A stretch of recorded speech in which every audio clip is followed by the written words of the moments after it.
Shall we begin? Yeah, I think so. I'm ready if you guys Let's are do ready. it. I'm ready. Barf. Okay. Alrighty. Well, welcome back, everyone, to our continuing Untitled podcast series, Three Guys, One Atlas, or any other name under the sun related to three people and one podcast. um, we are back. It's myself, Amasid, on Snizz's channel, Snizz and Lolcall. What's going on, guys? Hey. Hey everyone. It's fancy meeting you here. I was gonna say, I'm like introducing Snizz on his own channel, and everyone, drum roll, welcome back to Snizz. Cool. Well, we have a lot to talk about today. It's. I was saying this in our kind of pre-podcast Discord discussion, but there is very little in terms of patch notes, but a lot to talk about, which is nice from at least the perspective of trying to parse the amount of data we have. But there's still quite a lot of changes, quite a lot of new things to talk about, things to discuss. So I think let's kick it off with the Sentinel League mechanic, which is basically like a little Christmas tree ornament that follows you around and buffs monsters to give you loot. What do you guys think about it? I mean, I'll go. Sorry, I'm Yeah, go. always down for loot. You know, press the button, get more loot. I'm down for it. I think it's pretty interesting. The crafting system might be convoluted, and how you obtain them might be a bit convoluted. But the core principle of press button, monsters get stronger, you get loot. I like that. Simple, easy, rewarding. Hopefully. Hopefully. The thing I'm worried about is now they've added potentially 3 more hotkeys that we have to deal with, and they showed on the screen 6, 7, 8. Now, I don't know about you guys, but my hand doesn't really like reaching there. And then where am I supposed to put those buttons? Like, I've got D is detonate mines, F, I don't know what it is, but I don't know where I'm going to put those buttons. That's one thing I'm worried about. I thought about that too when they were showing it. He was using, I could have sworn I saw on the stream, whoever that was playtesting, using F6, F7, and F8. And I was just like, what? There's no way. There's no way. That's a full, I got pretty big hands, and that's a full keyboard reach almost. Yeah. From shift to F6. I don't know about that. Maybe it was F1, F2, F3, but either way, it's a lot of buttons. It's a lot of buttons. I agree with you. Yeah, I didn't even consider the buttons really, and now that you guys mention it, that is, yeah, that's definitely, if you're gonna be pressing those a lot, right, often in your map, not just once or twice, that's a bit yikes. Wow, okay, I didn't even think about that. It is. This is a Mage Blood buff, if I've ever heard one. True. I mean, yeah. that's not even the biggest Mage Blood buff, but we'll get to it. Yeah, honestly, I feel like if you have buttons on your mouse, this could be the opportunity. But anywho, besides the buttons, yeah, I think it's kind of an interesting mechanic. I honestly found myself when Chris was in the video explaining the mechanic, I found myself kind of losing focus because it felt like there was so much there that he was going through the tree, and then he was talking about the combinations, and honestly, I had to rewatch it because I was kind of like found myself daydreaming a little bit in the middle, which I don't know what that says about me, but I don't know. I really need to play it. I feel like to get a good feel for it. I feel the same. Like when he announced it, I wasn't that excited by it, and then I watched it again this morning, and I was like, okay, this looks pretty cool, but I'm unsure about how much micromanagement is going to be involved. Like, are you going to have to stop for a few minutes between like every 8 maps and recombine your things, and then like make sure you get a good Sentinel? And I'm a bit worried about it being finicky and annoying in that way. But what's the alternative? Is that you just like throw random ones in? I don't know. It's really hard to say without playing it.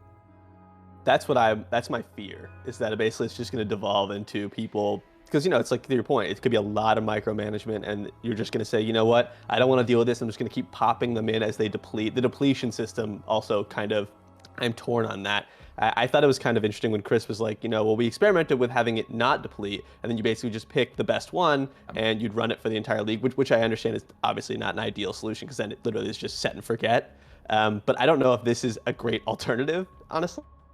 I think they're going to be expiring at different times too, because they have different amount of charges, and that's going to be kind of a bit of a... Yeah, like they're gonna be. You're gonna have like one expire. You know, in the map one, it's gonna be kind of like having sextants that are off in numbers. You have to keep Yeah. doing an individual sextant every single map. Um, Oh, I don't no. know. I'm a Right. little worried about the level of micromanagement. I think your sextant example is good though, because it is fundamentally just another layer of juice. People are going to Sure. find good combos, good sentinels, good mods that work well with certain strategies, unique ones that you're going to want to buy in bulk if you're planning to farm something. So even though it does have a few finicky aspects to it, if you're bulk planning out, you know, maybe a few hours worth of runs for a specific piece of content that you're farming, it might be worth to acquire a ton of them in bulk. Yeah. And so it's, if you're willing Sure. to do the effort and the prep, I think it might be very rewarding. Hopefully. I guess that's what we're all hoping for here. Yeah, it might Yeah. be like rolling your maps, maybe. So if you are used to rolling like Beyond on your maps, and you just get like 40 maps, Control F Beyond, do it like that. So you have a whole lot ready, and then you just go one after the other. Maybe it's going to be like that, where you just get like a tab of Sentinels, get all your maps ready. Yeah, that would actually work. Yeah, and I mean, if anything, right, if this mechanic definitely isn't for you, you have something to trade, at least. Yeah. So it's going to be passive income at the very least. If you do not want to engage with it, you can still sell these. So that's nice because it gives everyone at least something. Yeah, I feel like there's also going to be mods that do not, you know, we haven't seen yet. In kind of the there's going to be unique Sentinels out there that are basically, you know, because I remember during Ultimatum they had the, you know, the Ultimatum invitations or whatever they were called at the time, and you know, one of them was like basically a mirror. And I don't think it's anything going to be that extreme on the Sentinel side, but I would imagine there's going to be some that's, you know, convert, you know, a 1% chance for rare mobs to drop in, you know, an exalted shard or an exalted orb or something like that. I would imagine something like that could be out there, but obviously that's very speculative because I don't know. That's just my theory, because I would assume it's not all going to be like, you know, 1% chance to drop an alteration orb, which is basically how it feels a little bit based on what we saw. So I don't know. I It could go either way. I think because they've introduced this crafting system where you can combine two, I don't think you're far off, almost. I think there are going to be some crazy combos out there. I think we might be able to reach Brine King touched, Katava touched sort of combos with these Sentinels if you engage with the mechanic to that extent. So I think we're going to see some pretty crazy things. I really do. I think so too. On the note of combining these Sentinels, there are new items that basically allow you to combine in kind of a similar-ish way to the way the Maven's Orb does in combining items and mixing the mods. I don't know, Alcohol and this, if you all wanted to go through that. You guys are the crafters. I'm simply a buyer of said crafts. I'm really excited for these, but it does depend on how they work. And I've heard people saying you can use uniques, you can use magic. There's nothing on the item itself that says you can't. But You think you can use them on uniques? Well, that's what people are saying, because there is that one chess piece they showed with Mage Bane on it. However, Chris did also say that sometimes you get random, unexpected outcomes, so maybe that's where that comes from. And then in the chat with Ziggy D, he kept saying rare item, rare item, rare item. He didn't say unique item. So if it can work with magic items, and you can get like two extremely hard to hit mods and smash them together, that's really good. Same with uniques. I can't see it being used with uniques. You have a headhunter mage blood combo. Like, no, there's no way they would put that in the game, right? Mage Hunter. Head blood. Yeah, no, I think I agree with the non-unique. I don't think the uniques will work. But what was really interesting to me was the fractured mod that got moved over. And Chris also mentioned how it would interact with influence, where it would pick one influence base, and then it could only pick mods based off of mods on that influence. And so you can do some really interesting things, depending again on how the system works. Unfortunately, we're very much in the dark with how this works. But you can do very cool things with adding very high tier mods onto difficult to hit other mods. You can make really cool things, and then the unpredictable part is also crazy. In the example, we saw Power Charge on a ring. We saw Mage Bane on the chest. That was ridiculous. Yeah, so I think it's going to be really cool, depending on how accessible it is. I do hope we get the rules for how the system works fairly early on into a league, because I do think that if they want it to be a secret or people aren't able to data mine it, the few people who are able to figure out how it works early into the league are going to be making crazy bank.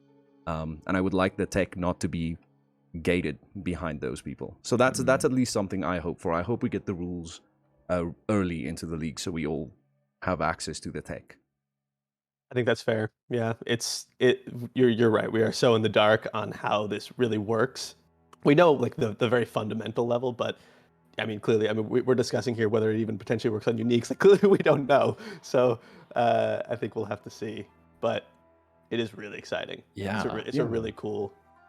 And we can maybe you can combine mods that shouldn't exist together. Like you can have 2 temple mods or like 2 delve specific mods. Mm-hmm. But again, we don't know how it works. I'm guessing it kind of sort of works like an Awakener's Orb, except what he did say, what Chris said is the 2 items have their item pool or their modifiers thrown into a single pool and then like mixed up, and then another item is spat out with some of those mods. And then maybe also a special one like Mage Bane. Is that just 100% random, or is that like you said, Sniz, are we going to learn that, if you do a Grasping Mail with an Astral Plate, you have like a 5% chance of getting Mage Bane? Or how does it work? I don't know. Yeah, and I mean, if anything, we now have a new pool of rare mods. Even though these mods are unpredictable and we don't necessarily know how to get them, there might be new extremely good chase mods that we are now willing to sacrifice multiple bases for to try and hit this one mod. I think the Mage Bane example is a really good example of that. On many builds, on many builds, that chest alone almost caps your spell suppression. So even if it is random, I can't wait to see the full list of mods that we have access to with this system.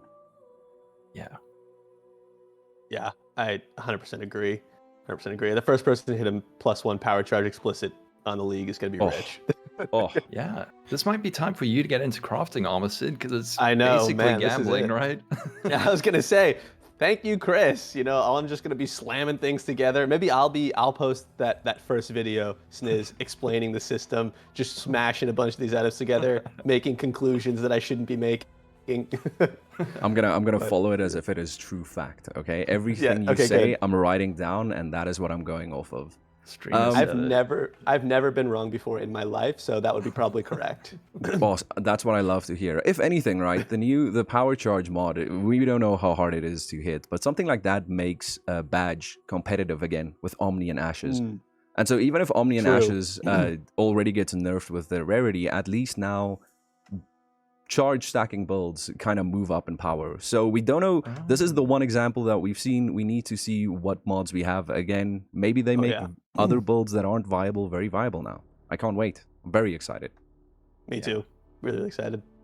So a little bit on the same note in terms of combining is the Archnemesis. So Archnemesis did not go core in the traditional sense, right? It's not an 8%, 10%, whatever chance to find it in a map, but essentially Archnemesis has replaced the current rare pool, a rare mod pool, magic and rare mod pool, which I think personally is a great change because it was like a, it was a textbook. Every time you looked at a rare mob of the amount of mods, to Chris's point, there's no way you're reading through these mods on the fly, especially if, when you get to endgame and you're kind of nuking mobs down, right?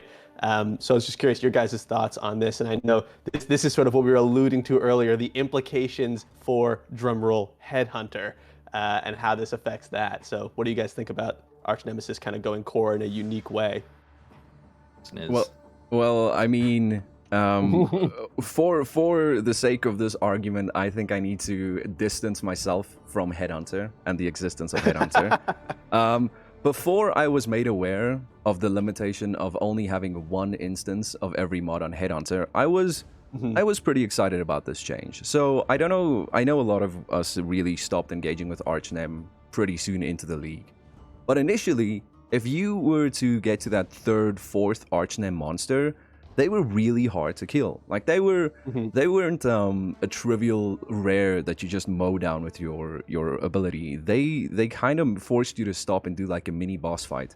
So now on the one hand, yes, they did say that they were going to balance these and they're going to do a balance pass, so it won't be as strong. But on the other hand, they've always wanted to slow down PoE, and I think this change does achieve that. Maybe. Again, we don't know what the power of these mods really is going to be like. But if rares are more impactful and more scary, and you physically have to stop and spend time to kill the rare, that's going to make mapping and endgame and almost every league mechanic that we have in the game right now feel so much different than what we're used to. And so we kind of have to wait and see just how powerful these new rare mods are going to be. Did not think of that. Yeah, if you think about there Flash, was like Expedition.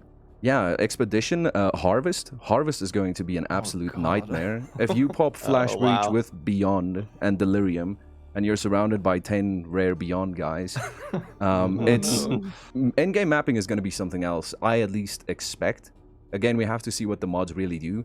But if Archnem is anything to go off of, mapping in endgame is going to be much, much, much more difficult. At least that's what I think. I think they did mention they did a balance pass on these rare mods, so they're not quite as strong as they were when we were fighting them as individual Archnemesis mods. So I think you're right, Sniz, but I think we'll have to kind of see what does that mean? What does balance pass mean? You know, because it's hard to, without playing with it, it's really difficult to say how difficult they're going to be. I actually saw, I don't know if you guys saw, Sir Gog posted a video maybe 3 days ago, about sort of how this affects Replica Headhunter. Because Replica Headhunter, right, it's 20% chance to steal. I think the idea is essentially the implication is going to be 20% chance to steal a mod from a rare monster, and this kind of is like a slight buff to Replica Headhunter. Isn't it magic monsters? Yeah. Magic monsters, correct. Sorry, but because there's like 7 or 8 times the amount of magic monsters that there are in as there are rare monsters, and there's less mods in the pool. Like Headhunter's nerfed, but Replica Headhunter gets like a slight buff, I think was the idea. I think a big buff. Yeah. Now that I think about it, Replica Headhunter is the new Headhunter. So the it thing was is, a lot cheaper. I think Replica Headhunter was like 20x, 25x before. Yeah, they aren't very expensive, but you do still have a few problems with magic monsters usually share the same mod throughout the pack. So even if you kill an entire pack, you're only getting 1 mod.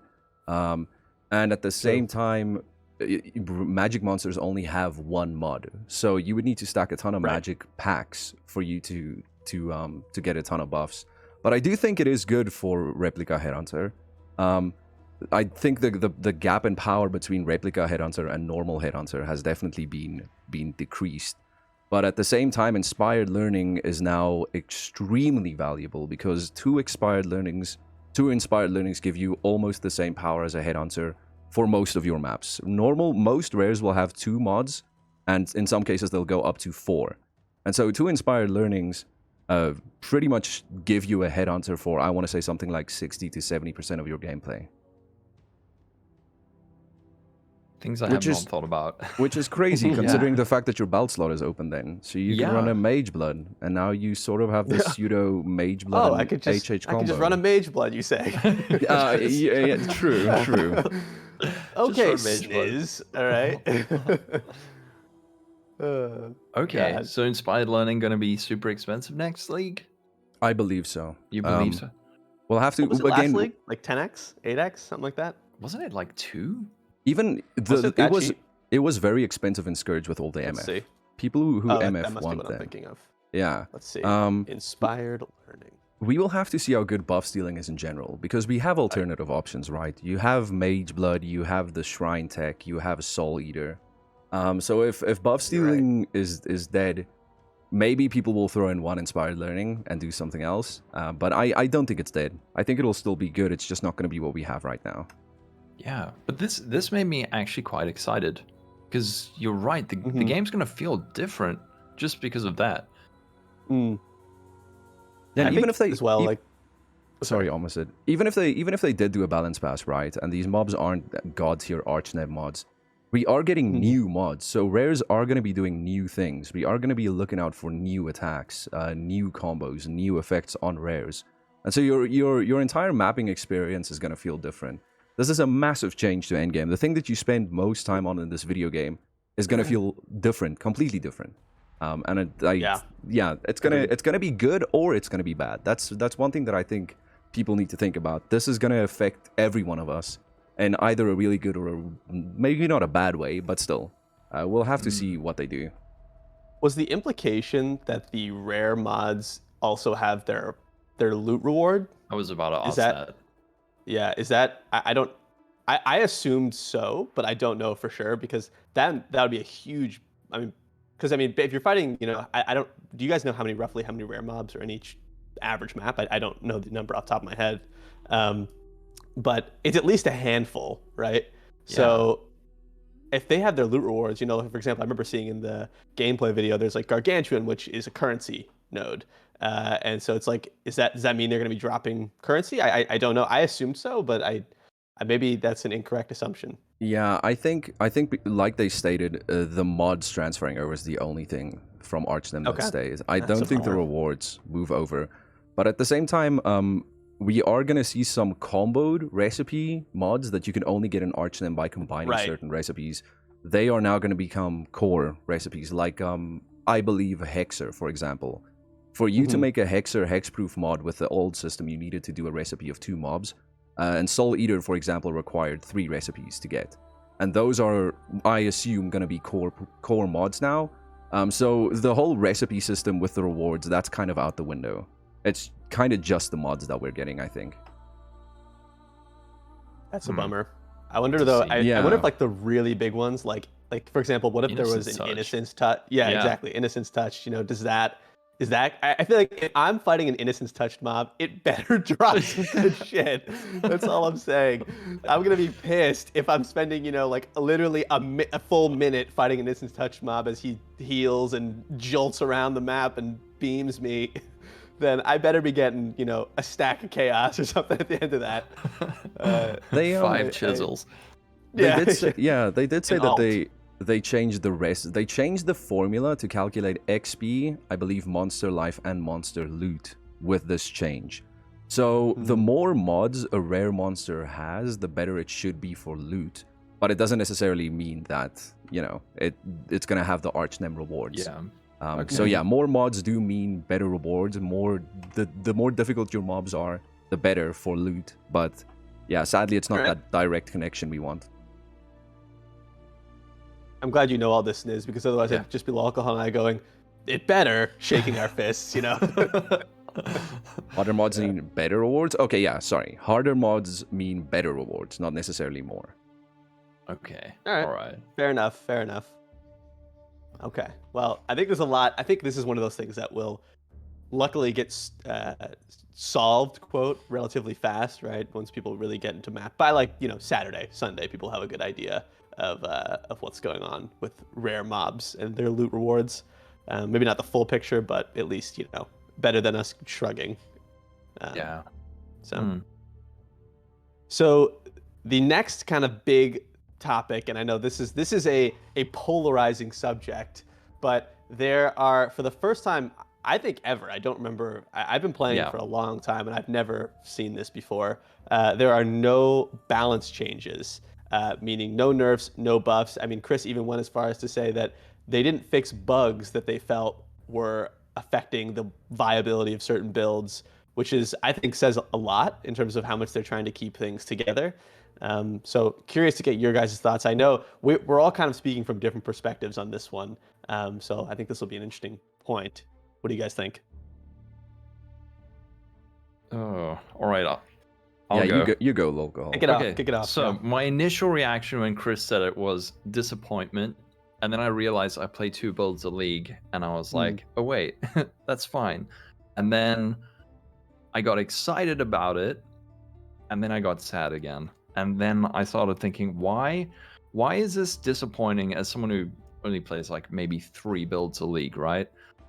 And it got me thinking that the meta and the builds that are meta, it affects more than just which builds are meta, right? So it's not just, oh, you only played 2 builds, there's still like 10 builds you haven't tried.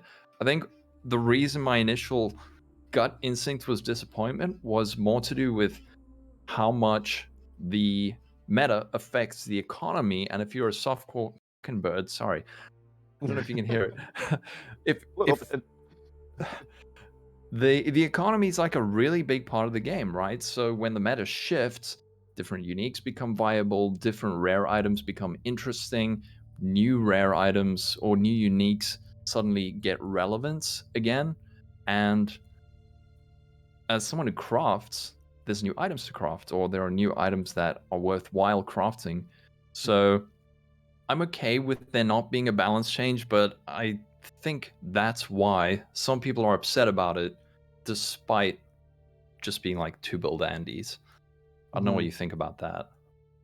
I think there are so many approaches to this non-balance conversation. The first being, like we've mentioned now, rares are going to feel much different. At least we expect them to feel much different.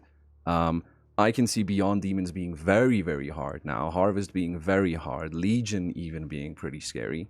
And so, with all the difficulty going up, knowing what strong builds are, I think is beneficial to us because we're taking on some crazy things. I think mapping's going to be harder, and apart from mapping, we have all the new Uber content. And then another point is with the new crafting system, like we mentioned earlier, how charge stacking might be more viable and more powerful now. We don't know what we have in those mod pools just yet. There might be some specific combos, mods, items that you can now make that make a very unpopular skill extremely popular now. You can make... There could be a mod in a pool that makes, I don't know, Searing Bond the most played build this league. I will say, I am a bit scared about their hard stance on the not doing bug fixes, because as I was made aware a few hours ago, there's actually a pretty big bug out there right now that all the hardcore Gauntlet boys are testing right now, and it seems to be crazy, and it's clearly a bug. And I hope that they fix that before next league, because I know they've made a hard stance, but this is a really big bug. And so I kind of don't know how I feel about them not fixing the bugs. The balance changes I'm fine with. I am. It doesn't really affect me at all. I never really just stick to the meta builds. But the bug fixing thing is going to be a problem if they keep their foot down on that one. What is the bug you're referring to? So there's a bug with Flame Wall, where you can stack with certain setups with mines. You can stack multiple instances of the debuff, and so there's a Reddit post of someone who uses Flame Wall and Eye of Winter, and I think it works with Cremation as well. And then they apply a 2.5 minute Flame Wall debuff on an enemy that works almost like a fire dot. And the damage is crazy, and the duration is, like I said, 2.5 minutes. So you would have to do some setup at the start of the Feared, and then you can literally just run around and do nothing until the bosses die. So that is a really big bug that I really hope they address. Even bigger than DD, I would say. Interesting. I'm worried about them fixing it so much. I'm just curious. Why am I worried about them fixing it? Yeah. I think it's, even though I'm not a hardcore player or a racer at all, I think it's very stale when the best build is the broken one. And not broken because it's strong. Broken because it actually abuses a broken mechanic, yeah. Okay. That's fair. Fair enough. Yeah. Fair enough. Yeah, I'm personally... So, I mean, this league, I found myself playing just so much. I was deep into April playing a normal amount, which is, like 2.5 months in, which I would say is quite significant. And I only made 2 builds. I played Lightning Strike Raider for the entire last, month and a half at least. Yeah. And I was like, oh man, I really want to make an Ashes of the Star build. I never got to play with it, and they're going to nerf it. But I don't want to play too much and make a new character because it's so late in the league, and I'm gonna kind of put myself too close to league start. And then they didn't change anything, so now I get to make my Ashes of the Star build. So from my perspective, I'm fine with it. I only made 2 builds, and I really only 1 build last league. So I'm excited to get to play builds that I didn't get to play last league. I was showing long haul. I have like a long list of league starters that I'm debating between, and it's like, it's nice because I can kind of reliably know what these are going to turn into, from the start. So I'm cool with it. I'm cool with it. But I understand, like, for someone like Mathel, like, if I'm him, I'm kind of like, oh yikes. What am I gonna do? He's gonna have to get really creative with builds, I'm sure, Which is because otherwise it's not a bad thing. Not a bad yeah, thing. maybe that's a good thing. Maybe there's going to be a whole Yeah. lot of builds that pop out that we never would have found because Mhm. they didn't change the meta. I'm sure there's tons of things out there that just haven't been found yet. Oh sure, But sure. I mean, at the same time, does it really affect someone like Mathel? Because he doesn't necessarily play the meta things. He doesn't necessarily play what's buffed or what's strong. He just plays whatever. And that's also why I feel, especially for us softcore trade Andes, the non balance change isn't as big of a deal because you don't have to play Seismic. You don't have to play DD. The people playing at the top level, Racers, Hardcore, SSF, they need their build to give them the absolute most it possibly can. Mhm. You don't need to do that. I played a lot of interesting builds this league, and they were really, really fun, and none of them were meta at all. But at the same time, Ashes and Omni, they did do a balance pass. They did make them rarer. The last time they made a unique rarer, it became almost near impossible to get.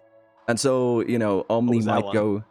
Headhunter, at least. Okay. For Sure. Chance Orb and Ancient Orb. Oh, yeah. Headhunter just got wrecked. That's at least the one that I'm thinking Right.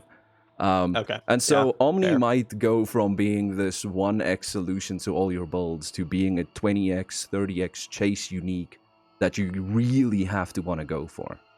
Mm, it's true. It's almost like we've got a control group now in the form of a meta that existed before the game changed. Does that make sense? Yeah, Mhm. yeah, 100%. So I think that We can. yeah. We're gonna be able to measure much smaller changes, like these. Yes. For example, like to your point, lock all and Sniz, like the unique, like the rareness, the rarity of uniques. We can actually literally just check it, just that one thing against like the entire meta, and see how it shifts. But Yeah. I'm curious how expensive this is going to be because it was like I think baseline, right, for Crystallized Omniscience month into the league was maybe an X. Same with Ashes of the Star. I think So a well-rolled one was an X. The other ones were like 30 chaos. cheaper. Weren't Not they? even that low. Yeah, Omni yeah. was very, very cheap compared to Ashes. Yeah, Omni is a much smaller. It's right. It's much easier to roll than Ashes, so that makes sense. But yeah, it's like I think a perfect Ashes, excluding the experience, was I think 7x. I want to say. So Yeah, 7x for a perfectly rolled Ashes. I mean, that's not even that cheap, right? For like the average for just a one slot. I mean, it's a very powerful item, but like 7x is it's not nothing. And so and if it's like 3 times as rare, it's going to be exponentially more expensive for a well-rolled one. So Is it going to be rarer? Did I miss something? Or yeah. Oh. They stated that they did a balance pass over the bosses and their drops. They dropped. The rarity of their drops, yeah. But Shit, I now you missed can that. now roll your invitations to have a higher likelihood, I think. Thank goodness. That annoyed me so much this league. When I did Yeah. 100 Searing Exarchs, like spent currency getting them really high quantity, corrupted them. what the hell? And it didn't affect it. And I was like, did I get unlucky or does this not affect it? And they confirmed quantity does not affect the drop rate of Forbidden Flesh. And you're like, then why was that a thing? Did they not say in the initial 3.17 release that it would affect it? Which is like, I was in the same boat as you. I rolled hundreds of these. Yeah. I always at least I fixed it. I always ran them white. Well, you did it right. Unless you want a few I-86 rares. Yeah. Exactly. Well, I think it'll be interesting. I think the meta is still going to be... I wonder if the meta is going to shift all that much with this stuff or whether it'll be relatively the same, but I guess we'll see how things play out in terms of like the mass player base.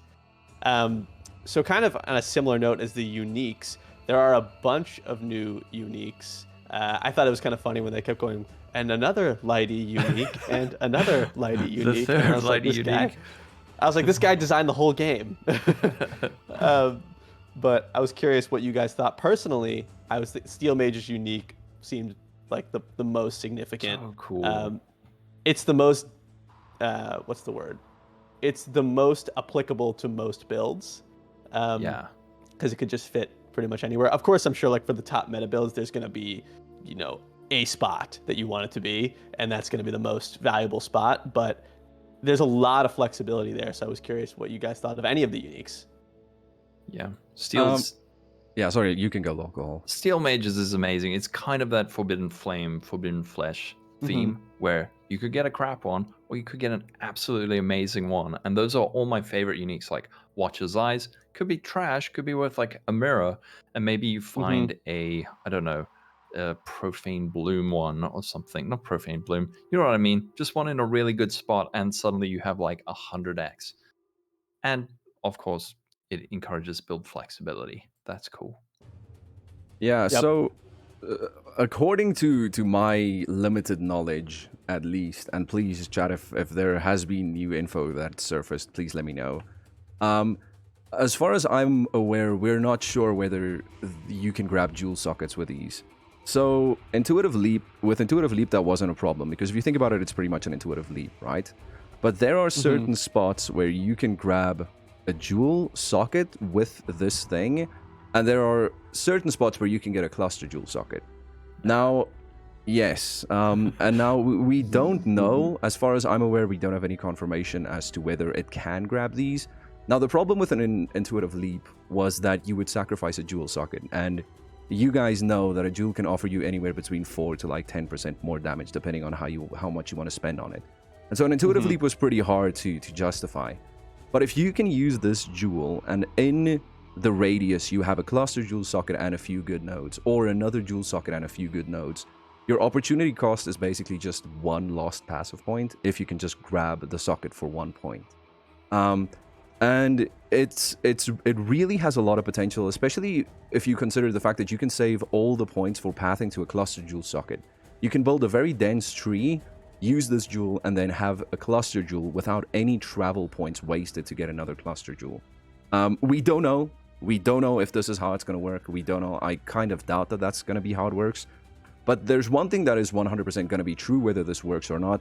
They're all not made the same. There are certain ones where you can get barely anything, and then there's another one where you can get Whispers of Doom and Reservation Efficiency. So some of them are going to be worth way much more than the others. But I'm excited nonetheless. I think it's very cool. And then cool. You got the other uniques as well, right? We're so focused on Steel's unique, but the other uniques, I don't understand the other ones. I didn't play a lot in the slam meta, and I want to play slams. So I think the helm is really cool. The chest piece for flask recovery on your ES, none of us have ever used that keystone. But now with the belt, we have access to it. And the chill ring is also really cool, in my opinion. I think these are all really great uniques. I love them all. Explain the chill ring. Yeah. Tell me how to use it. So apart from the additional layer of damage reduction, right, and its synergy with self chill, you now pretty much have corpse removal on any sort of hit. Okay. So physical builds, fire builds, anything that you want to use this on that struggle with corpse removal, have this on. Which I think is pretty interesting. I at least think, even if it was just the damage reduction, it will already be a nice item. But the all damage can shatter, I think, is really interesting. Okay, cool. Yeah, that makes sense. How does a self-chill, what do you have to combo it with to get that working? Winter Weave, I believe. I believe that's the ring's name. It's the Prophecy unique. But yeah, at the same time, you kind of don't want the damage you take from mobs to be your only source of self-chill. You want to still chill yourself, because otherwise you're going to have inconsistent self-chill, and you're only going to have it up when mobs damage you, which isn't something you necessarily always want. Yeah, but it's interesting. All right. I feel like the other uniques are much more build specific, which is probably why I feel like they're not getting quite as much attention as Steel's, just because Steel's is so applicable to so many builds. But I think they're really cool. I think they're really, really cool. And I mean, that's not to say, of course, like whenever, as a softcore trade gamer, I look at these and I'm seeing where are my dollar signs, and it's like build specific uniques can have a lot of value, right? If you look at something like what's that relenting emblem chest armor called again? I even corrupted one. I can't remember the name. The one that was, it's worth a ton, right? It's like Stasis 100. Prison? Stasis Prison. Thank you. Yeah. Stasis Prison. I feel like that's pretty build specific, and that was worth a ton. You know, I think that there's a lot of potential for these items to be really, really powerful. It's hard for me to judge them because they seem very specific. Yeah. At least from my perspective. And again, this is someone who makes 2 builds a league, so my word is worth like nothing on this. But I wish I had that. Like, there's some people whose brains will see a single unique item and then, like, I don't know, it pulls all sorts of disparate information together and gives them ideas. Like, I look at Call of the Void and like, okay, like, what does it do? But someone who's good at making builds would be like, oh my goodness, I can do this and this and this and this. I don't even know what Eternal Struggle does. Malignant Madness? What is that? Enemies deal Alcohol's like, reduced can I damage. craft it? What is Malignant Madness is? I think enemies deal less damage while affected by it. I can't tell you the percentage though. It looks like a great amulet to use with crystallized omniscience. That's all I'll say. That's about as good as I get when it comes to to new items. It's got a lot of stats on it. Yeah, are there attributes? Yeah. Wait. But yeah, Steel Mage is unique. Is really, really cool. The other ones seem. I'm excited to see how these play out. I think having really anything like that, you know, a cool new unique that's getting added, as long as somebody sees something there, I'm happy. That's my perspective. I defer to others a little bit on this. I think Steel Mages is like the most obviously strong.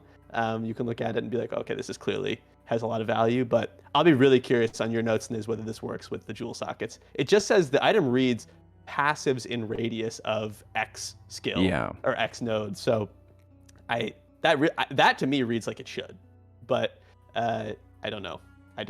I think there's also these other uniques that I don't believe we really touched on here, were these new pinnacle unique items. So there's that new Uber Thread of Hope.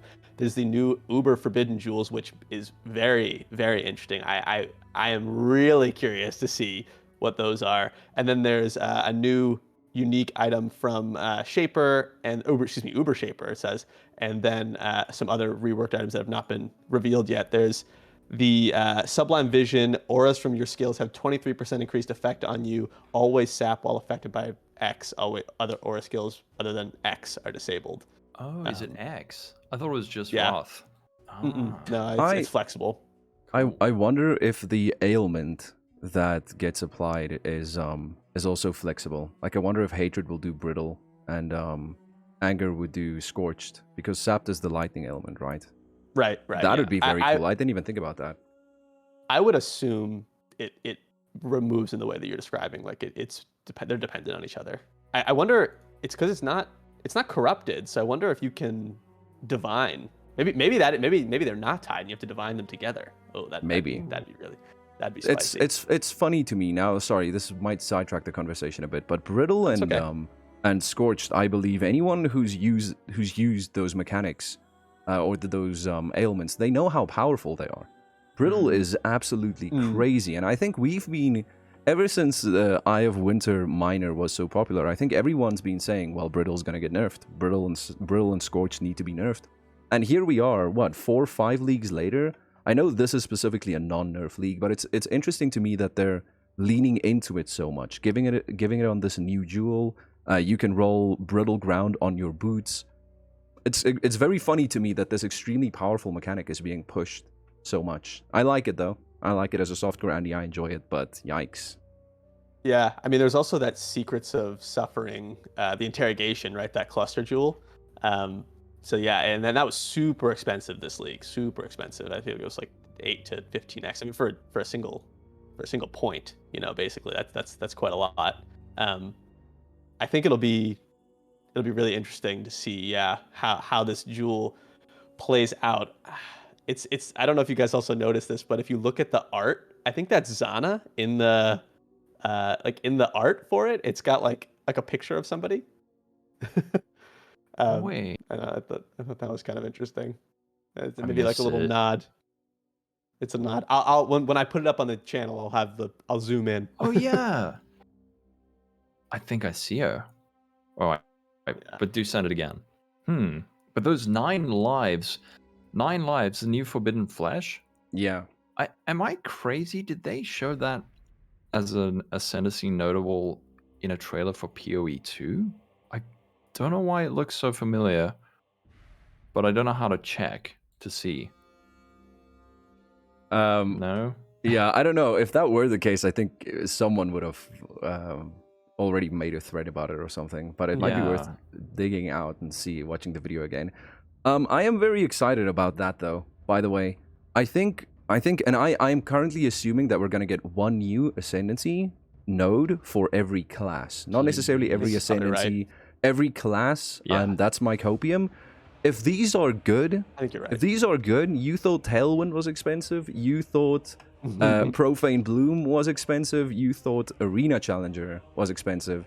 These are going to be something extremely crazy. I think they're going to be multiple mirrors if they're good, because you can't get them anywhere else. You have to get them this way. And it's great because it increases the value of doing that Uber content. It increases the value of just farming invitations, right? Because you don't need an Uber invitation, you just need the node on your tree. So if these things do become valuable, it has like that ripple effect where now you can maybe just farm invitations to make currency as like a less rich player. I also wonder if these, to your point, I think you're right, Sniz, it's going to be one per class. I hope so. Yeah. I think that's a relatively safe bet.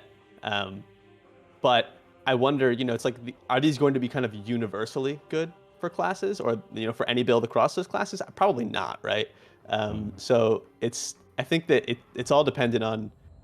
I think that this kind of plays into the fact that there was no balance changes, that it's somewhat predictable. GGG has some kind of predictable sense of what's going to be big this league in terms of builds. It's not perfect 1-to-1, but it's pretty close. So hopefully they designed these keeping in mind, at least like the top few builds for each class can use these. Obviously when you get too deep into niche meme builds, potentially, it's, you can't design for every single build, but I hope these are kind of usable for at least most. Yeah, I hope so. You think, like, will they be generic kind of, or and that's why I think that they might either be really good or really underwhelming, because if you take Witch, for example, having to get one node that would be good on a Necromancer and an Occultist and an Elementalist, I think is a pretty tough thing to do. So it either has to be extremely good or it's going to be very underwhelming. Yeah.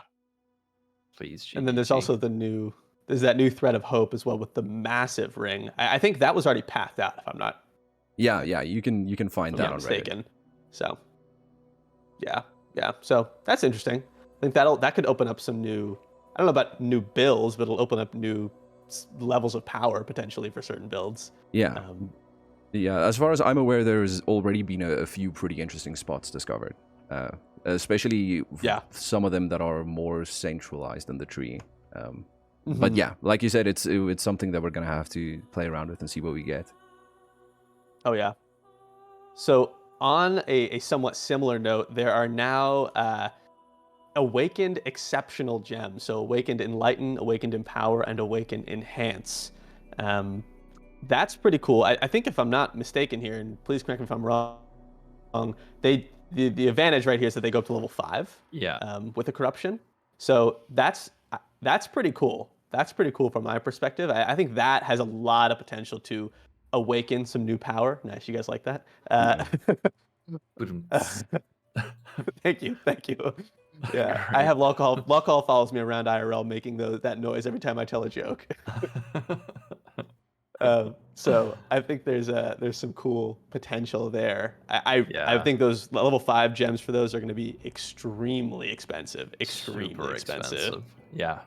So while we're talking about these, Zizaran made a good point in one of his recent videos. He said a lot of Awakened gems, let's take Awakened Added Cold, for example. Awakened Added Cold adds a lot of flat cold damage, and at level 5 it gives you +1. Now level 5 is the max that it can naturally level to, but these can only naturally level to level 4. Now, there might be a chance that if you corrupt them to level 5, they gain that extra on top of the expected bonus that we're already expecting them to get. This is all just conspiracy theories right here, copium. Right. But if that is the case, the level 5 versions of these are already going to be more expensive than we can imagine. Wow. Already, I can yeah. see the Enlighten being more than a few 100x. If that thing does for something sure. else at level 5 as well, yikes. I mean, level 4 Enlighten was already, what, 20 plus X? Yeah. That's a lot. So, yeah, I mean, that's already extremely expensive. I remember it's like, it got so expensive so fast. Few leagues prior, it was like, 3X for a level 4, level 5. Or excuse me, level 4, and not level 5. 3 to 5X, whatever. Now it's so It's like expensive. 20. It's crazy. Yeah. Used to be kind of happy when one dropped. Now you're ecstatic. Yeah. Oh, yeah. Get Yeah. that swing. Yeah. I think it's definitely a just power creep, but they're gonna be so expensive, so it's gonna be kind of inaccessible to, I think, most people for a level 5. And there's incentive now to actually do hard bosses. Whereas last league, I don't know, bossing didn't feel that good.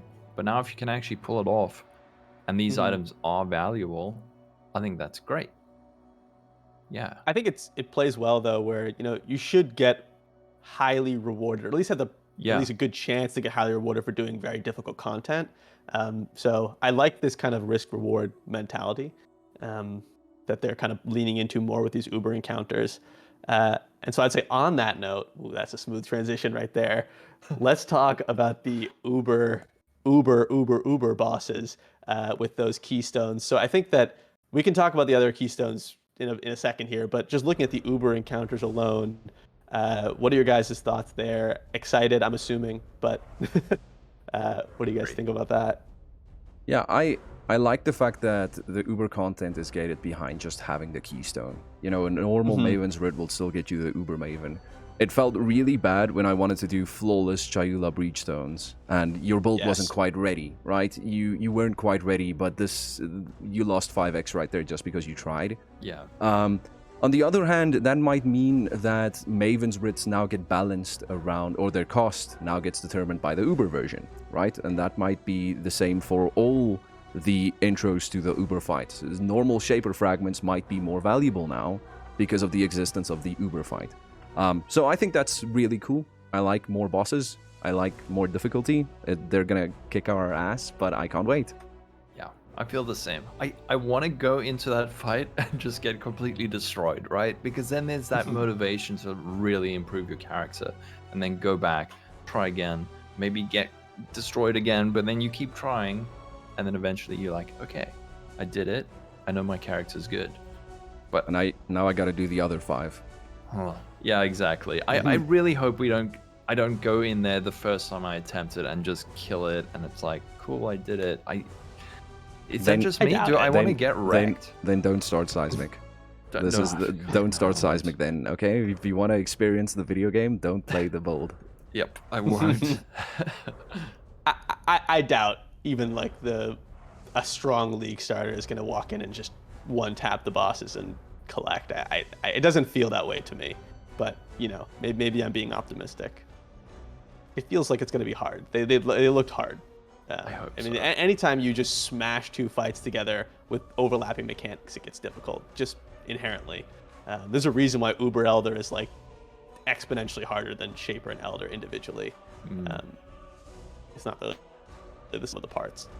Yeah, I like it. I think to your point, Sniz, though, about the value of the invitations, I think that could go either way, because it's not inherently harder to farm the invitations, right? So I don't know whether it's just going to be free money, basically getting these invitations over last league. If it was an X last league, is it going to be 1.5x? That's just free money you're getting right there over the original farm value, or whether it's going to be really just the same balance, because most builds, especially early, won't be able to even touch these Uber mechanics. I don't know. I think we'll see, but and like you said, because it goes both ways, it does feel bad now when you're not ready to do the Uber version, that you're just going to sell your normal Maven's Writ anyway, because it's more worth to let someone else do the Uber version than you do the normal version.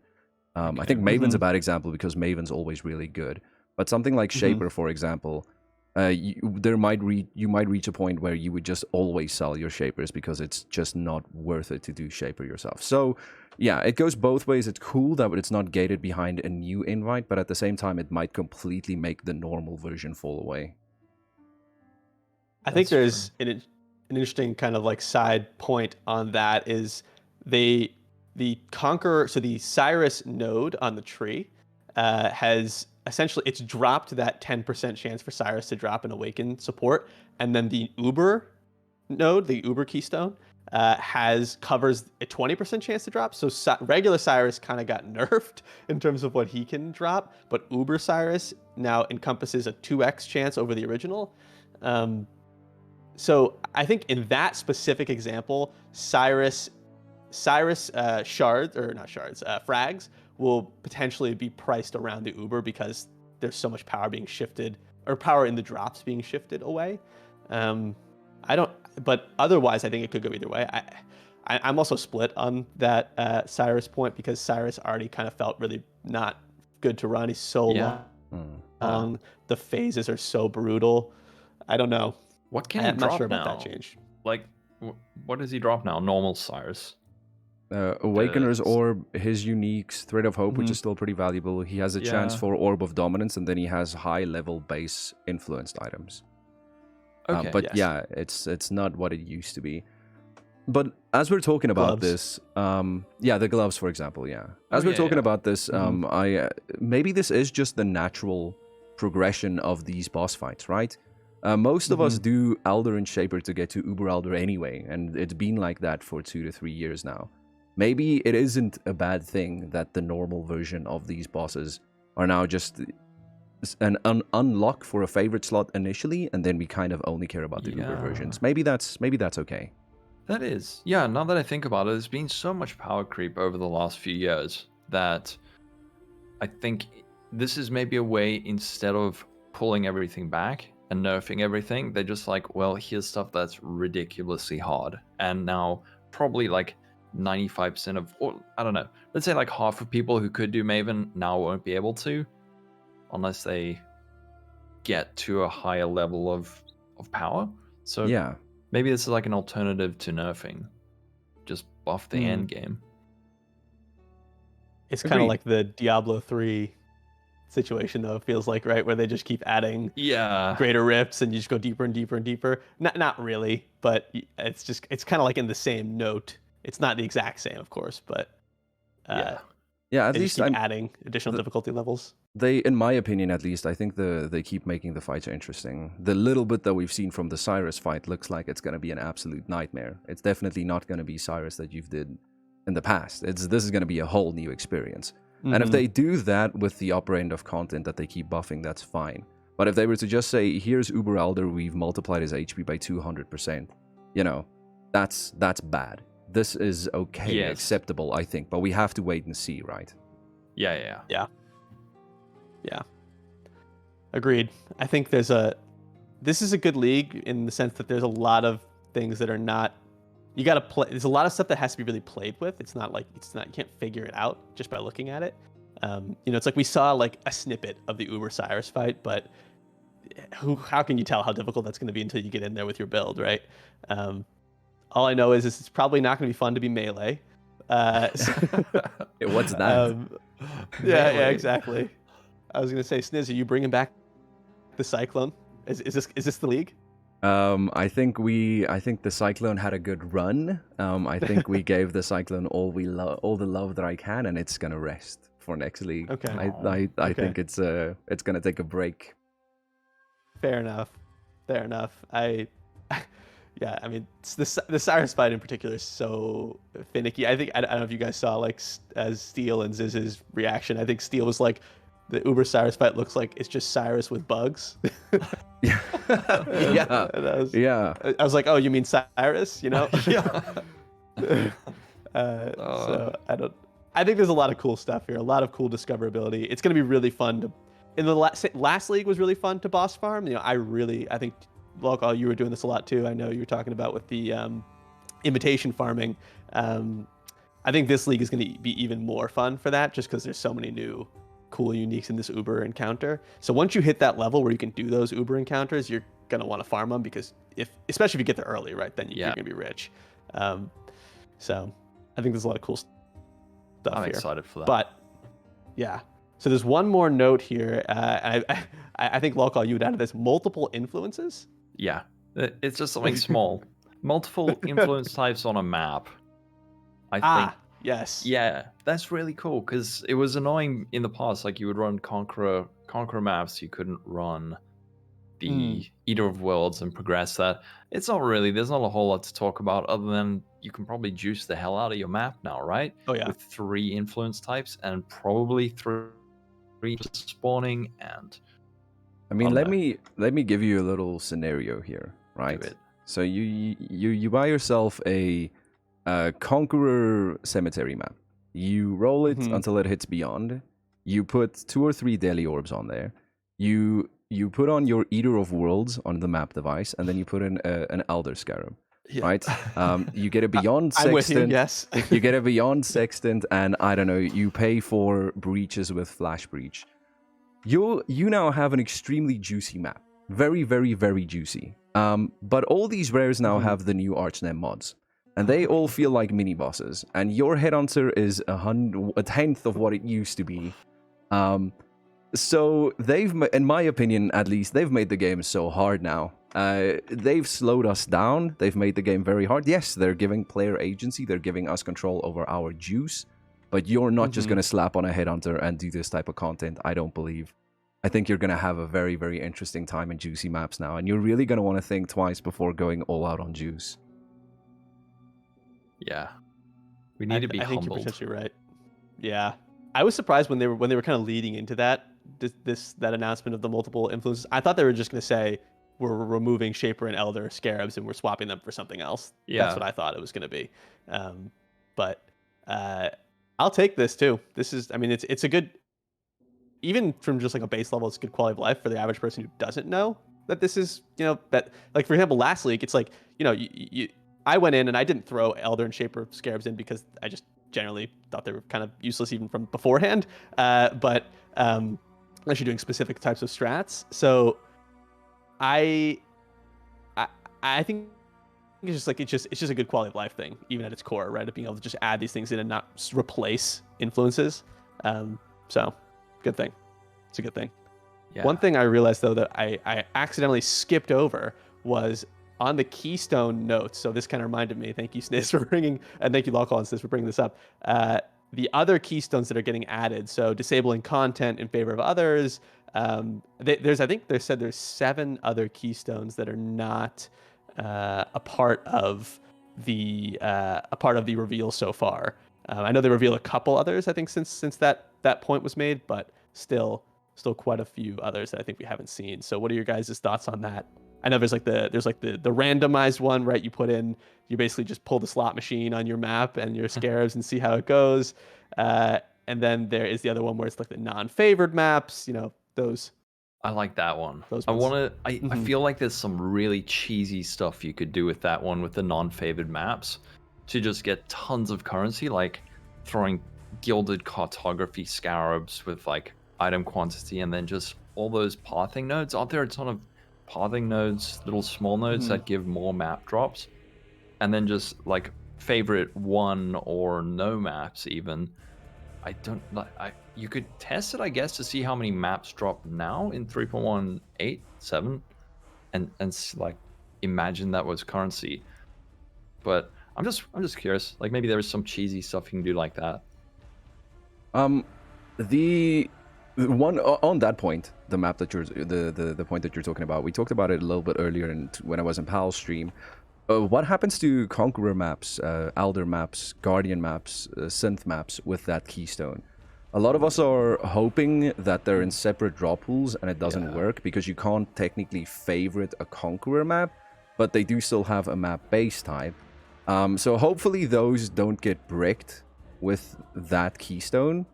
But with the Keystone, you can do cool things, right? You throw in a Cardo Scarab, you can stack map drops hard if you want to go all out on that strat.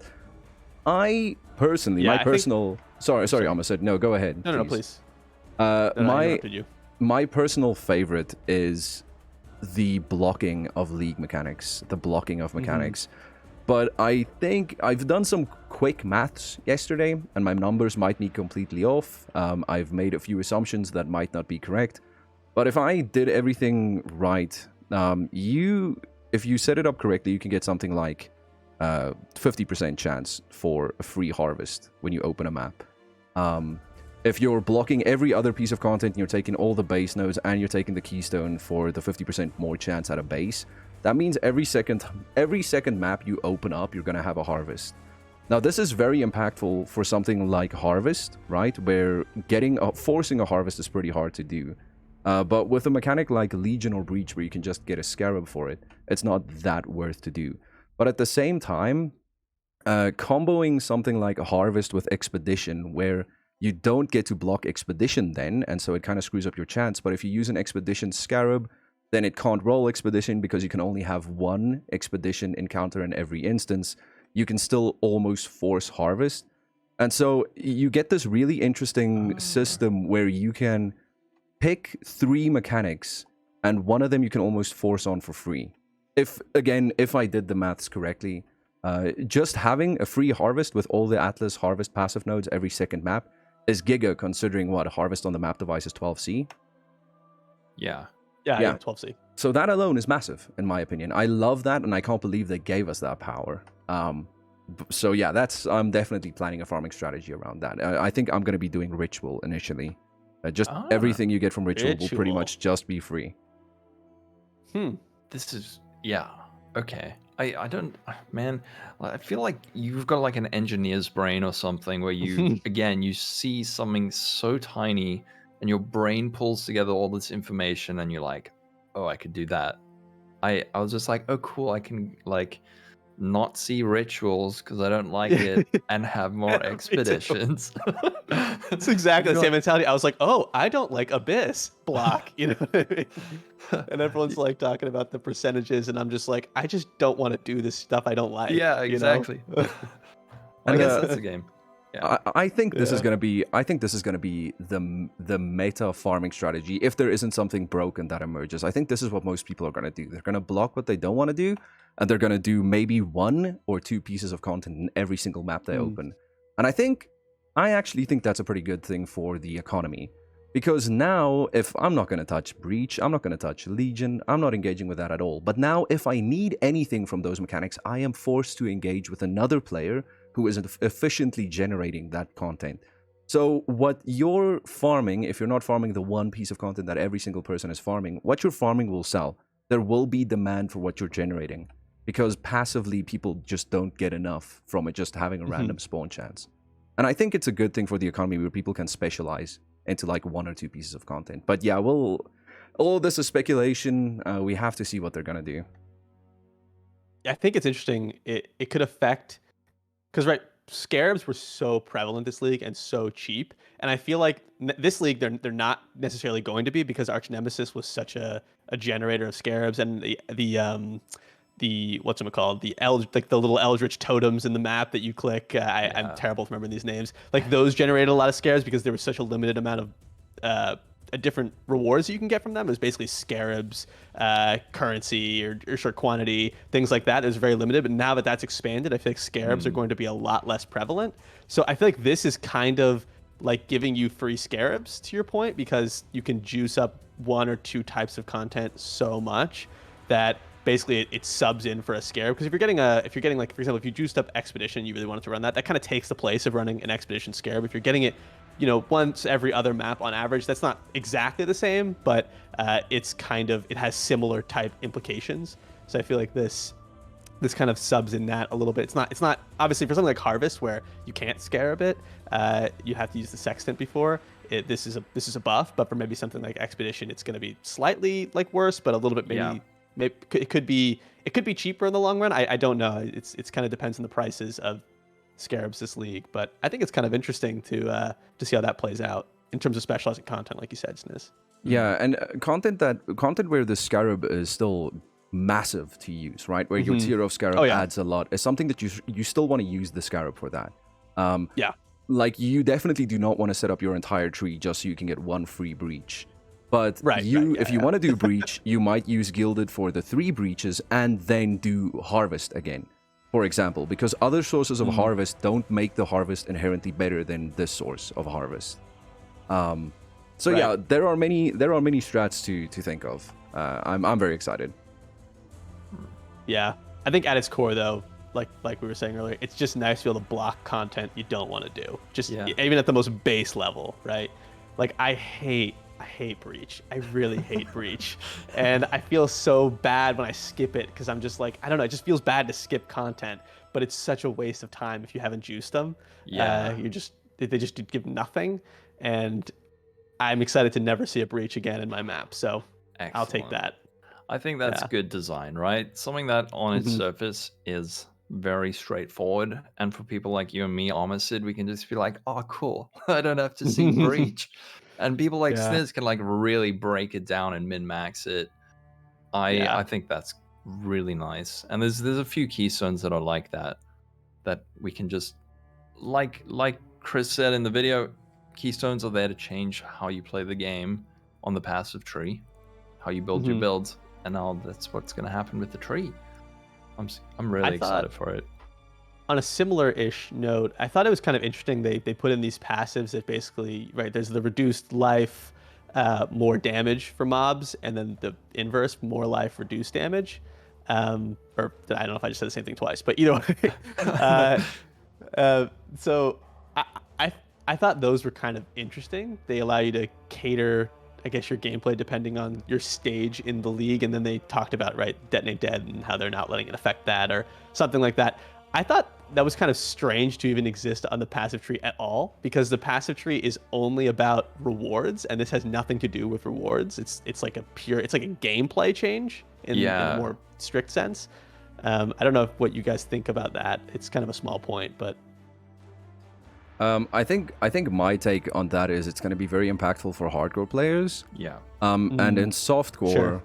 I think what's going to happen in softcore is people who do MF can now do higher tiers of MF. Usually with the content you're doing with MF, you're gated behind your gear being bad because you need magic find. Now you can just drop. I mean, if you're already going to get one shot when a monster does hits you with something, them doing 25% more isn't going to mean anything. But your Shatters from Herald of Ice or your Wind Ripper Ice Shot will now be able to clear mobs more easily if they have less life. I think I can't really think of too many other situations where it'll affect us all that much.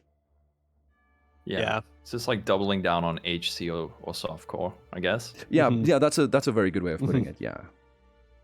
Yeah. It'll be interesting. I wonder how useful it's going to be. I imagine like early league for a softcore player, right? It might make more sense to reduce the life if you just don't have the damage yet. You're building off a 4 link or something and you just don't have it there. I think there's a lot of cool potential. I thought the placement was weird, was kind of like my thought. It doesn't feel like it belongs in the Atlas passive tree. I don't know where else it should exist, but it feels weird to me because it doesn't affect your rewards. It's like actually changes the way you play the game in a more direct way, but it is a bit weird, yeah. Because it's the only thing that doesn't have any kind of risk reward associated with it, because it just changes. Because like, you're gonna get the same results from the monsters you kill. You know what I mean? It's just it affects how you kill them, I guess, and how fast you do it. I don't know. That's true, but maybe maybe with the new rare mods, rares are so impactful now that node is maybe possibly a very good option for all of us. If rares are very tanky, cutting them down by 25% might be very important. There's so many cool things that we don't know. Chris, please, EGG, release League, please, I want to play. Yeah, this conversation has got me way more excited. This morning, honestly, I woke up thinking about this podcast and I was like, honestly, I wasn't super excited for this league after they announced it, but talking about it and then watching the reveal again and like just hearing everything, I'm actually like really excited for it now. I kind of had a similar feeling. I was kind of like more neutral.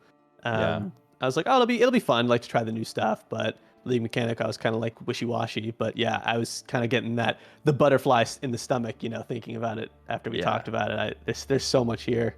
there's so much here, more than meets the eye, I think. Exactly, yeah. Yeah. Like Sniz, it's really good having you here because you do so much like in-depth end game zoomy shit that you know this. And when you see a small change like Archnemesis, you can actually kind of, I don't know, you can see how it'll affect the game maybe more than we can, but I don't know. Yeah, Sniz, and it's so good having you here on your channel. oh, Yeah. thank you guys for having me. Do you mind if I stop by more often? A lot of people on the We'll night let of you the in announcement, occasionally. a lot of the people on the night of the announcement were very not excited about the league, and it surprised me because the more you dig, the more you find. Yeah. I think the changes to the rare mods alone are going to be more impactful than what they did in 3.15 to how it feels to play the video game. I at least believe. So even though this wasn't your standard, here's your 5 new skills, here's what we buffed and we nerfed, and here's your pretty new content, I still think 3.18 is going to be massive, and it's going to be a completely different experience than we've had before. And I'm very excited. I am. Apart from the Scully belt. Please, GGG. R.I.P. Bring it back. I'll farm you a The replica Scully one belt. in Heist. Oh, Let you yo, borrow it. I need a replica base. We need to talk then, alcohol. Okay. There are a couple other small notes before I think we get to maybe talking about our league start plans. There are a couple of small things that I had just noted here. The Hook card is back for those who are Hook fans. It is now a 23% level 21 corrupted alt quality gem. That's pretty cool. That has thought of cool you. rewards. When I read that Thank you. card, I was like, Thank you. Almost is gonna love that, and I can't wait to watch the video. Yeah, I am excited to see how that pops out. I think there's a lot of cool alt quality gems that are going to be out there. I think the stack size was 8, if I remember right. So it's quite a lot of cards. But that'll be cool. There's the map rotation, right? There's some cool maps that have been re-added. So alleyways, to me, that's a cool one. Bog, I liked Bog. Desert's fun. I don't know if there's any Mud Geyser. That's a good farmable one. I'm not sure if there's any maps that you guys are interested in. I don't remember the div card drops. I'm thinking more just layouts. Park. Sniz Park's back. Hey, I have cemetery now. Okay, I am as happy as I can be. I like Desert. Desert looks pretty. That's how I determine which maps I like. It's like, it looks good. Yeah, Tropical Island is a big one too. Yeah. That's back. So that'll be cool. I think, I think this strategy of having like a sort of a set of maps in and a set of maps out will also kind of keep things feeling a little bit fresh, even if, like, for example, like the main changes that a lot of us are looking forward to in this league might be the Uber bosses. So it's like it'll still feel like very different because you haven't run these maps in 3+ months. That's true, yeah. So I think that's a kind of a nice thing to have, like this like back burner of switching things out. A couple other quick things is the Maven releases all bosses at once, can't roll anymore. Why? That just felt like, honestly, if your build is really strong, it saved time. Yeah. Well, do you know how hard to roll the that? fact that you, yeah, exactly. I don't know really about save this. time. Yeah. I'd say if it popped in there though, you were kind of like, if you're already kind of end game and you're like, oh, this is cool, I can just do these all at once. Yeah. And save myself struggle. But minor change. I just noted it. I thought it was kind of an interesting thing. And then I think there's a couple other things here we could go over. The first one is Grasping Vines. Pogs in the chat for Grasping Vines nerfed. Oh, hell yeah. The crowd is going wild. I'll give that a pog. Thank you. Worst. Why did it feel so bad this league? Because it's been in the game for a while, but this league it felt so gross. I think it's because, I don't know if I could be mistaken here. My understanding was that it didn't used to be on rare mobs as like a you hit them and then you get it. I don't think that was in the game previously. I think that was new, if I'm not mistaken. Because I remember it was really only a Maven thing before. Like she would Grasping Vines you. Is that incorrect? Yeah, and there's like 1 or 2 map bosses that do it. It was very, very uncommon, yeah. And then they just added it to like tons of rare mobs, and it refreshed, and the only way you could really get out of it reliably was Flame Dash, and anyway, so Fuck grasping vines. To Yeah, be and apparently they also changed how fast it can stack. That's maybe why it felt so bad. Maybe previously you could only have like 1 or 2 and then you'd be sort of able to avoid it. But now if you hit something that hits quickly like ball lightning, boom, insta full stack. Oh boy. Pain. Yeah. Pain. Good riddance. Good riddance. Controller support coming out of beta. I don't know if anybody here cares about this. I read something very interesting on the Reddit though, that apparently if you use a controller while opening stacked decks, it's a lot easier. I don't actually know how this functions. I don't, because I've never really seen anybody play with a controller besides like rare snippets of console footage. So I don't really know how this works, but I'm happy about that. That seems cool. I'll just plug in a controller and open stacked decks, save myself the wrist pain. Yeah. I don't really know how it functions, but someone made a comment about it. I don't know if you guys care about that at all. I want it streamlined. So if I touch my keyboard, it swaps over to keyboard and mouse. If I touch my controller, it swaps to controller. Because I don't think that's gonna be. Yeah, well, it's like that in Diablo 2 Resurrected, and it was really nice because I did get some like RSI last league, and then I tried to use a controller and man, it's awful. Like I'm just not used to it. When I was in a map, playing with the controller felt okay, but trying to put a map into the map device and activate it, let alone like putting in scarabs and rolling the map, I couldn't figure it out. It took me like 5 minutes and it was horrible. But if I can do that on the keyboard and just like click, put the maps in, then pick up the controller and run in the map, then I will actually probably use this when my hands get hurt. Are you a controller gamer? No, I'm not. But I think it's good, right? It's good to give people who want to play on controller access to this. Sure. I can already see myself sitting on the couch behind me and playing something. I don't know, BV or Cyclone. If I ever do that again, sure. But I don't know. I think PoE as a game is too complex and there's too much going on for it to ever really be a console or a controller game for me at least. But I like that they're doing effort for people who want it.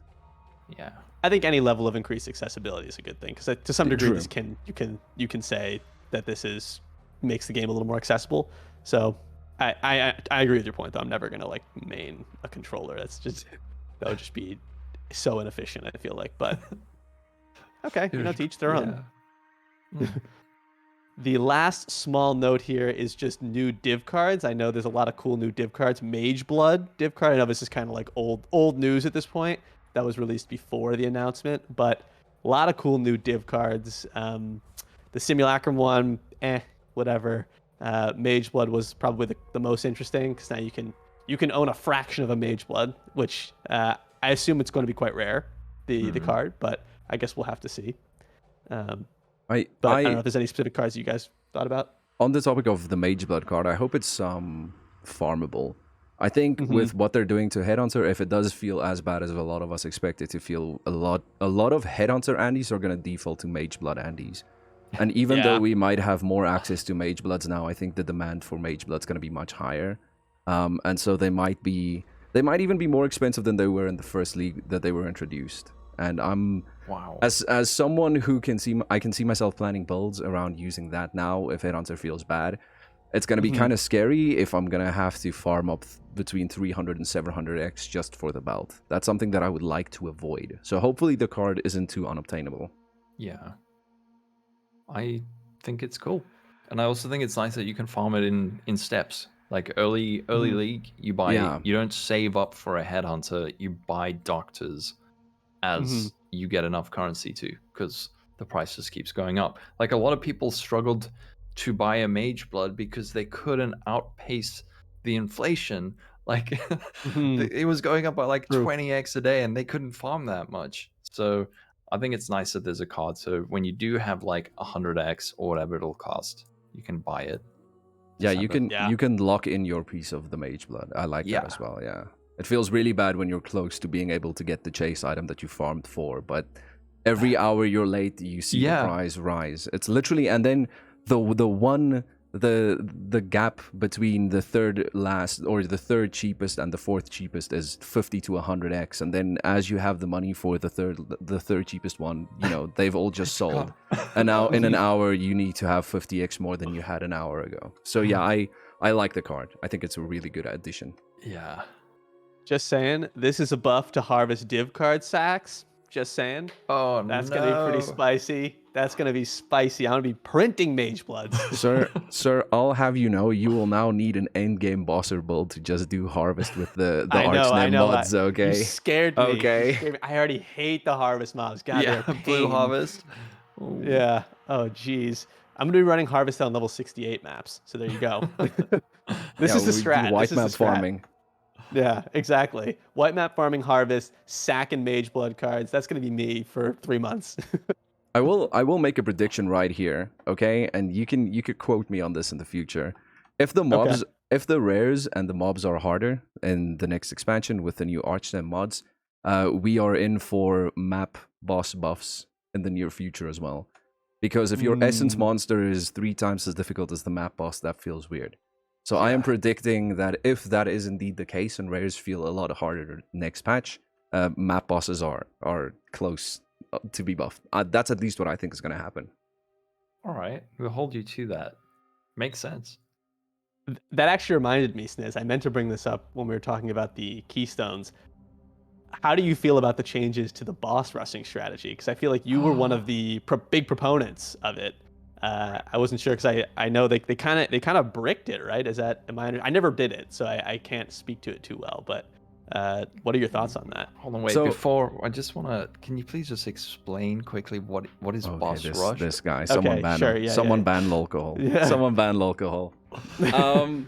I guess for the sake of just being thorough enough, yeah. So boss rushing was where you would juice up the drops from your map boss, and you would also set up your atlas in such a way that you would fully sustain maps from killing the boss. You know, I have to explain this to explain what changed. I have to, alcohol. You forced me into this situation. Oh no.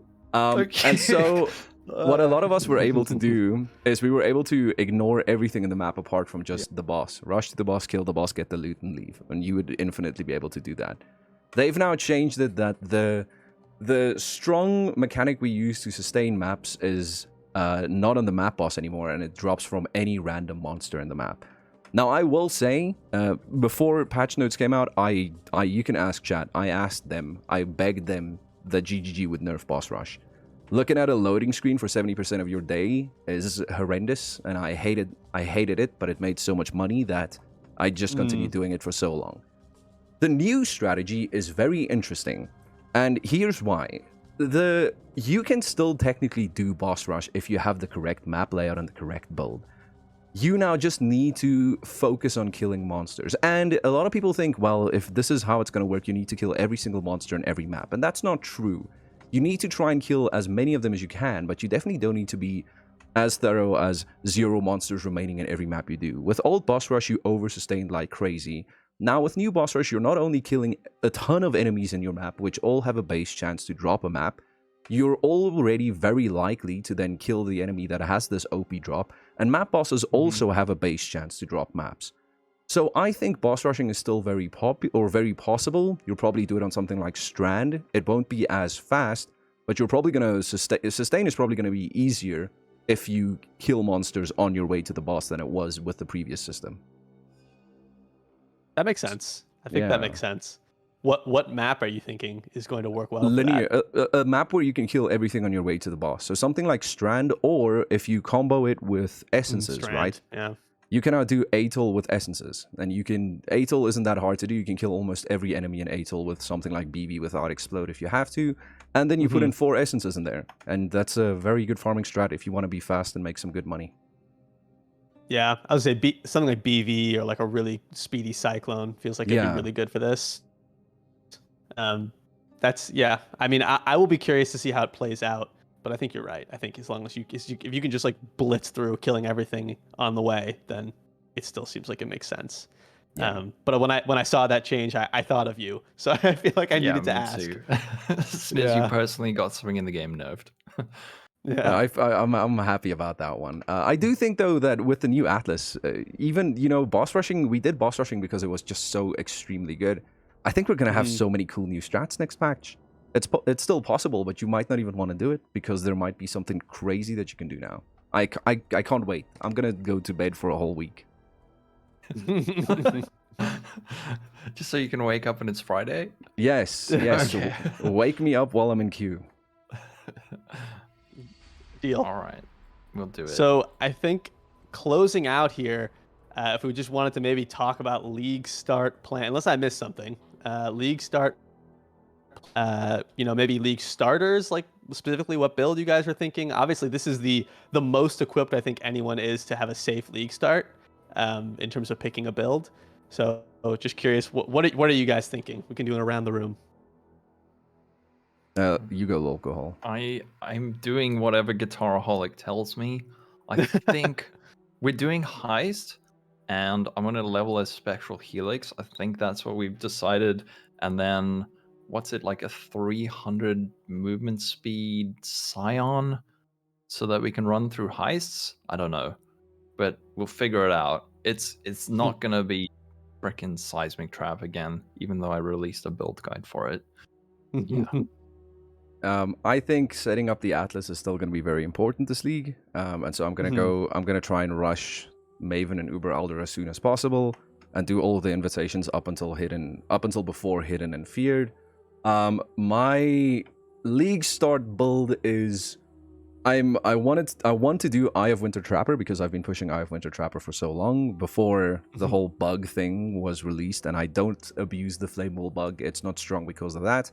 Recently, I have been looking into some Seismic Cold Convert with some Secrets of Suffering action, but I do think I'm going to commit to Eye of Winter Trapper just to prove the haters wrong. So that's my strat. What's your plan, Omasid?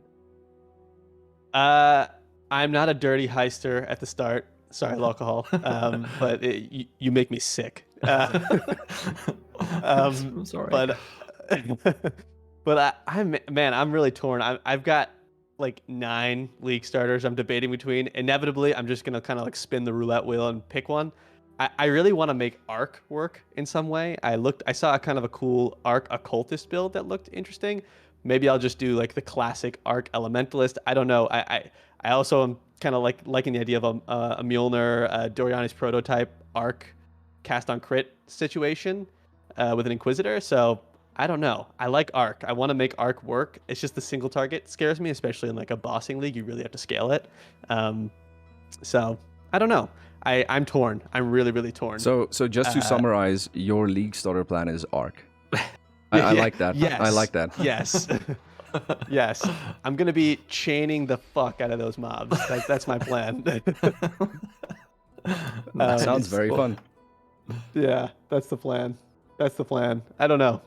It's going to be a last minute decision. The nice thing is though, well, good and bad. I'm missing league start for like Friday to Sunday because I'm out of town. Sad. Oh yeah. But I get to see maybe how these things play out a little bit before I really dive in. I'm going to try and sneak some gameplay in while I'm out on my laptop, but it's going to be limited. So I'm hopeful that maybe by the time I get back, I can at least be, like halfway done with the campaign so I can start Monday feeling pretty good. But yeah, so I get to wait a little bit. I get to watch and see how it goes. So anyway. Yeah, no, I mean, it feels bad to miss out, but it's always good to hit the ground running if you know what's good already. Yeah, exactly. My laptop's pretty good. I just need more of time. I'm just not sure how much time I'm going to have, unfortunately, right Sunday. So we'll see.